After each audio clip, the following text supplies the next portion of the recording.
चूंकि वास्तु अब सिर्फ इंडिया में नहीं फॉरेन में जी, बहुत प्रैक्टिस किया बिल्कुल, जाता है। बिल्कुल। अगर आप इसके इतिहास के बारे में कुछ बताएं कि ये कैसे स्प्रेड होना शुरू हुआ या आज किस हद तक फॉलो किया जाता है, आप अगर कभी ऐसे किसी शख्स से आपकी मुलाकात हुई हो, अगर कुछ एक्सपीरियंसेस आप फॉरेन लैंड पे वास्तु किस तरह फॉलो कर रहे हैं, इसके देखिए, बारे में बताएं। हिंदुस्तान को सोने की चिड़िया कहा जाता था। सोने की चिड़िया सिर्फ फाइनेंशियल उसके लिए नहीं कहा जाता था कि हीरे जवाहरात यहाँ पे बहुत है, सोना चांदी है।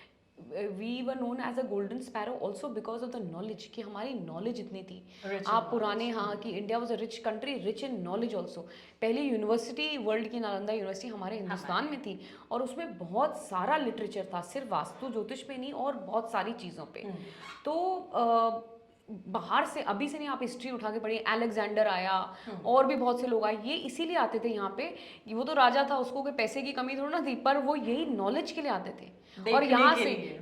यहाँ से नॉलेज ले लेके बाहर जाते थे, यहाँ से कितने ग्रंथ ले लेके बाहर गए, और ये चलता रहा है। तो देखिए, गई तो सब कुछ यहीं से है, पर आपने बिल्कुल सही कहा, दुनिया का कोई ऐसा हिस्सा नहीं है जहाँ पे लोग वास्तु फॉलो नहीं करते।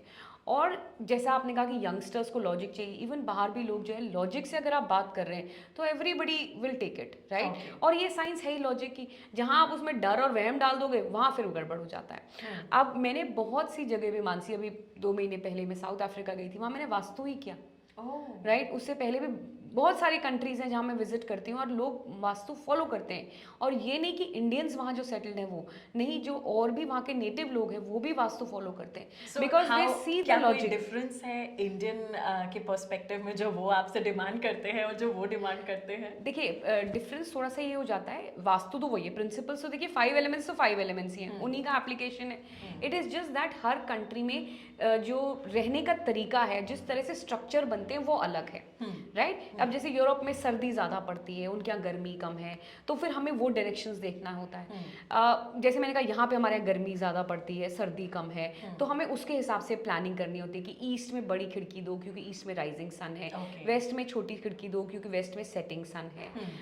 जैसे मैंने कहा, साउथ में ज़्यादा धूप है तो उनके यहाँ साउथ फेसिंग घर होते हैं, बेटर होता है क्योंकि गर्मी रहेगी, राइट। तो ये चीज़ें जो है वही प्ले ऑफ वही 5 तत्वों का है, पर क्योंकि वहाँ पे वेदर कंडीशंस अलग हो जाती हैं, वहाँ पे जिस तरह से घर बनते हैं वो अलग हो जाता है, तो उसके हिसाब से वास्तु थोड़ा डिफरेंट हो जाता है, दैट्स इट। ओके। या और जैसे मैंने कहा कि सदर्न हेमिस्फीयर में प्रिंसिपल अलग हो जाएंगे क्योंकि मूवमेंट ऑफ सन अलग हो जाएगा।